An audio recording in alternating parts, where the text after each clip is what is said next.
The 2018 Range Rover Velar has won fans and a big long list of orders for its styling alone, but is it worthy of the legendary Range Rover badge? Fit and finish impresses as much or more than its larger siblings. Infotainment is beautiful to look at and comprehensive in function. Engine is willing and quiet, if not punchy. Ride and handling a wonderful balance of sport and comfort. Dynamics not as sporting as some might prefer, not as comfy as others might want. Power response a bit lazy. Epic list of options could overwhelm. Infotainment response occasionally laggy. Perhaps it's unfair stereotyping to suggest anybody buying the new 2018 Range Rover Velar has as much interest in off-roading as a fish does in skydiving.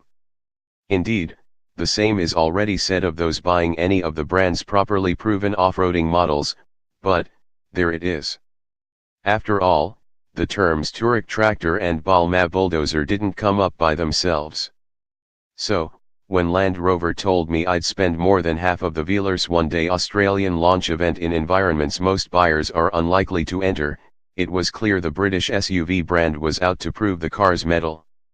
Because, that's the thing, Range Rover has always been the more luxurious but still immensely capable offshoot of the Land Rover brand. But, with the launch of the very urban Evoque, and now this super sleek Velar, you could be forgiven for thinking the brand has sold out.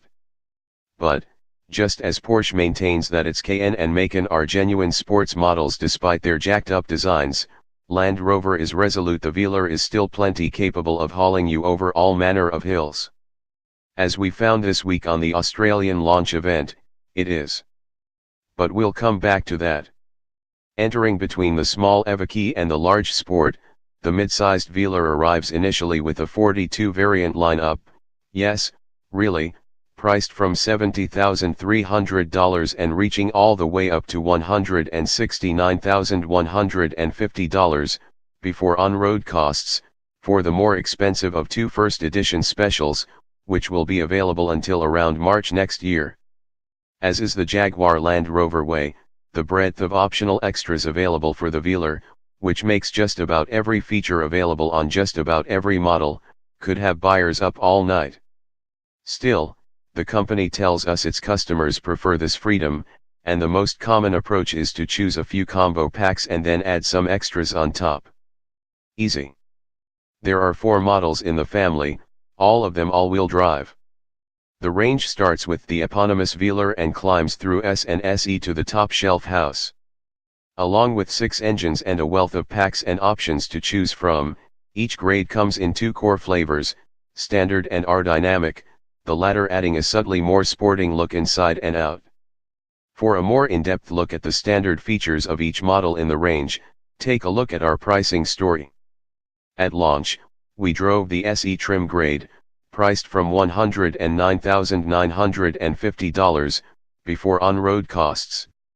Land Rover Australia considers this the sweet spot, with most of its circa 400 pre-orders going that way.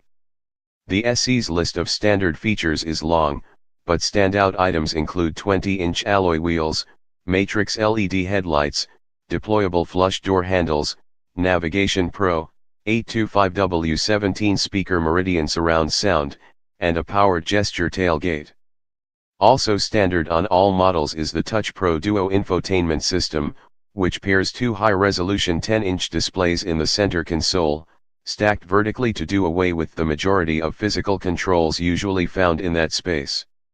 These are matched to a 60GB solid-state memory drive and a 4G data connection for service and mobile app connectivity.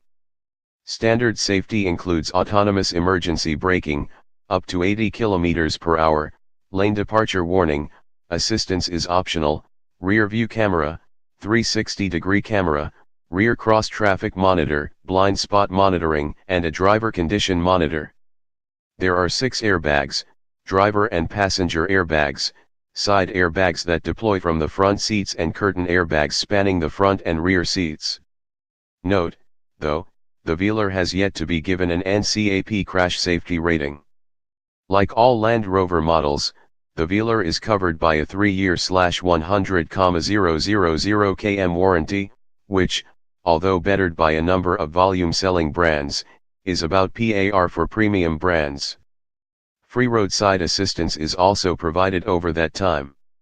Service intervals are 34,000 kilometers or 24 months for the 4-cylinder diesel and 26,000 kilometers or 12 months for all other engines. There's a 5-year capped price servicing plan, too, although pricing for that wasn't available at the media launch.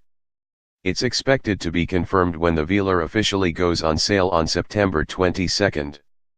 Optional extras on our test car included 20-way seats with driver/passenger memory, massage and heated/cooled front seats, $7,730, sliding panoramic roof, $4,370, silicon silver premium metallic paint, $3,550, interior luxury pack, $2,440, head-up display, $2,420, premium exterior pack, $2,310, electronic air suspension, $2,110, perforated Windsor leather seats, $1,910, tow hitch receiver, $1,000, black roof rails, $940, configurable dynamics, $940, privacy glass, $890,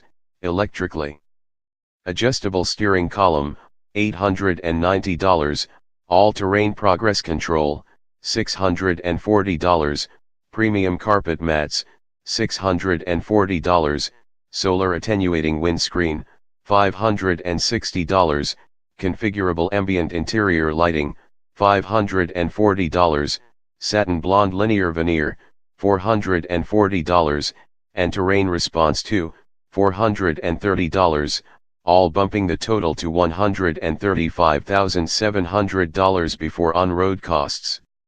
Beneath the goodies and novelties, the Velar rides on the same aluminium-intensive D7A platform that underpins the Jaguar F-Pace, giving it the same 2,874mm wheelbase but different overall dimensions.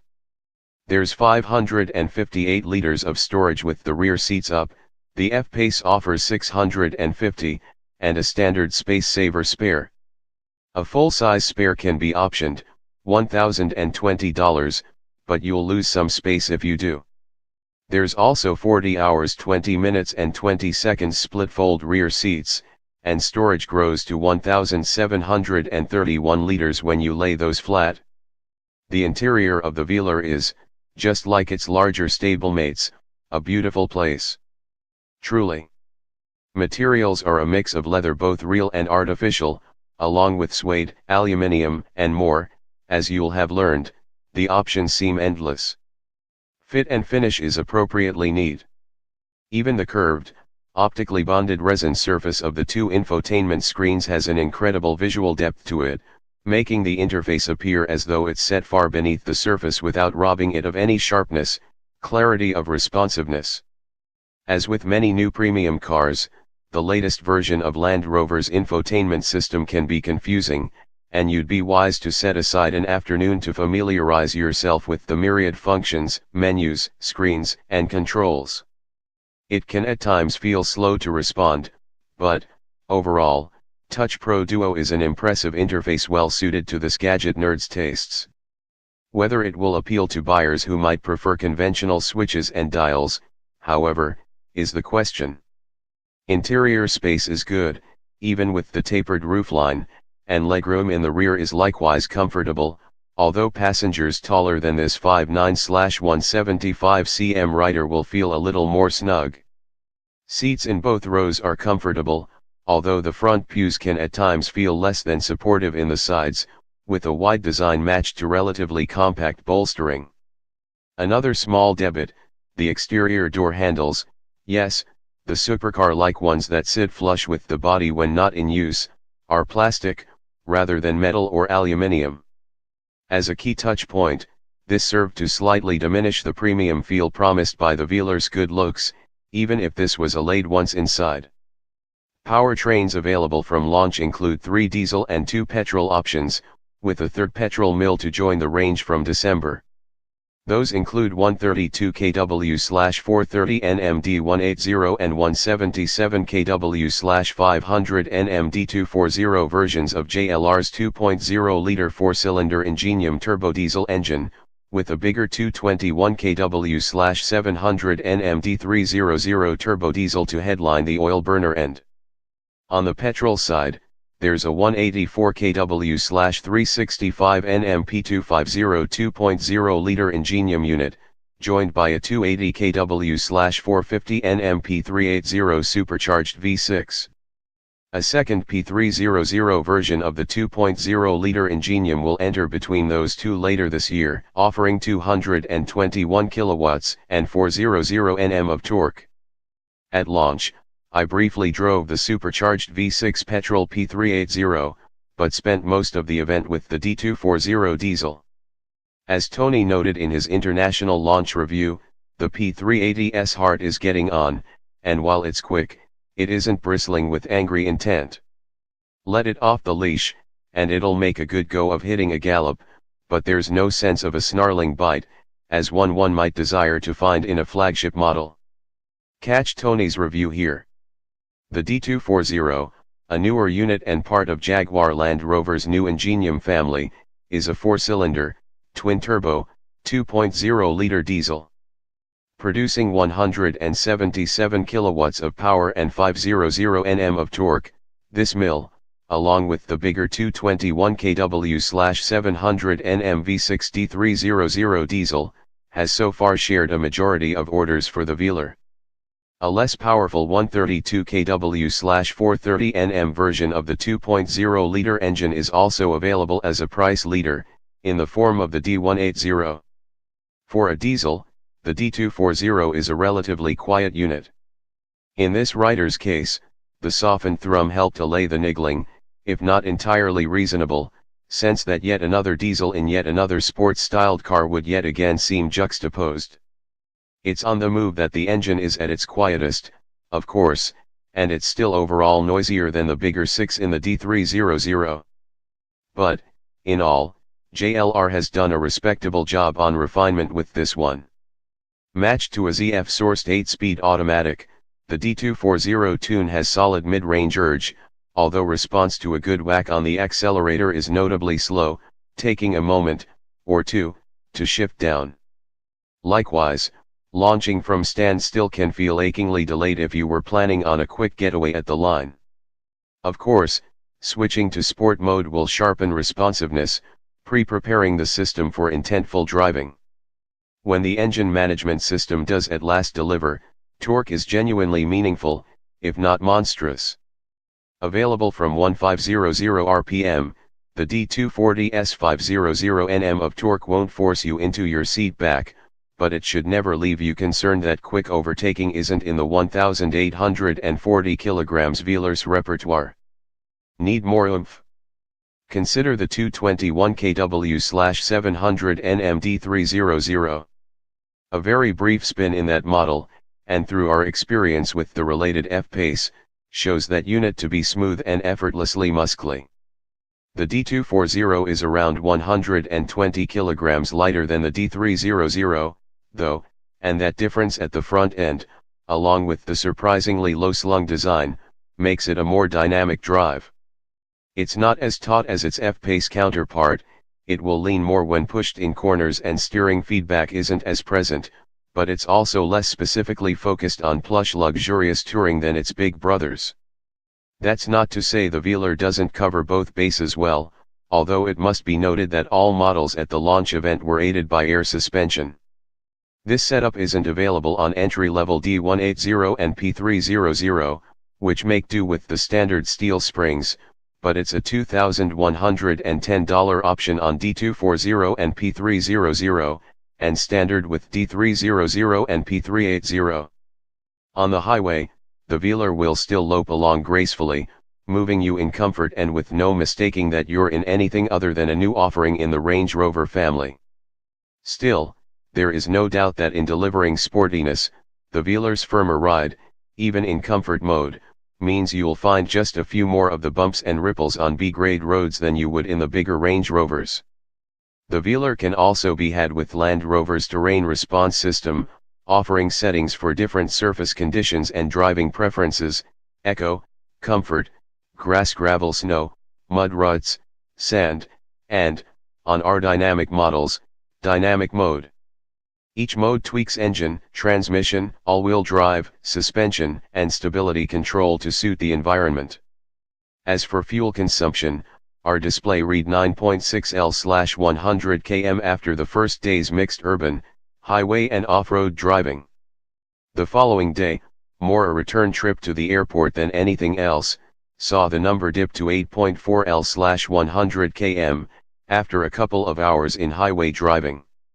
Land Rover claims a combined fuel consumption figure of 5.8 L/100 km for the D240, well below the numbers we recorded, although a proper week-long review rather than a compressed launch event might see us return a closer figure.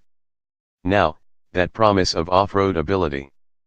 Granted, very few Velar owners will venture further from the blacktop than an unsealed country road or a gravel driveway, at the country club, but, if you decide to give it a go, a suitably optioned Velar will take you a lot of places. First up, that air suspension. Any sort of meaningful off-roading will need that package, so it's now doubly obvious why all of the cars tested on launch day were so equipped. Likewise, the two cars rolling on 22-inch wheels were left at base camp, suggesting even Land Rover knows it would be creeping towards absurdity to go off-roading with such a setup. With air suspension, the Velar benefits from 251 mm of ground clearance, which has it sitting fairly tall and comfortably shading the still decent 213 mm you'll get on the steel springs standard with the 4-cylinder models.